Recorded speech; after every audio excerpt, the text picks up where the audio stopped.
Hello friends, இப்போ நம்ம ஏஜஸில் உள்ள ப்ரீவியஸ் கொஸ்டின் தான் பார்க்க போகிறோம்.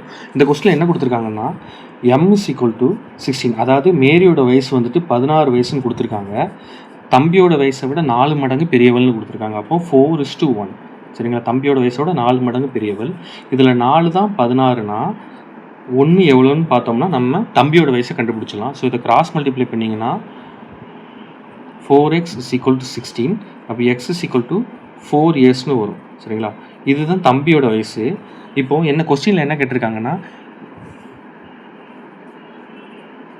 மேரி வந்துட்டு தம்பியை விட 2 மடங்கு இருக்கும் போது மேரியோட வயசு என்ன அப்படின்னு தான் கேட்டிருக்காங்க. அதாவது மேரியோட வயசு வந்துட்டு தம்பி வயசை விட 2 மடங்காக இருக்கும் போது மேரியோட வயசு என்ன அப்படின்னு கேட்டிருக்காங்க. ஸோ இதில் பார்த்தீங்கன்னா 2 பேருக்குள்ள வயசு டிஃப்ரென்ஸ் பார்த்தீங்கன்னா 12. 2 பேருக்குள்ள வயசு டிஃப்ரென்ஸ் வந்துட்டு 12. சரிங்களா?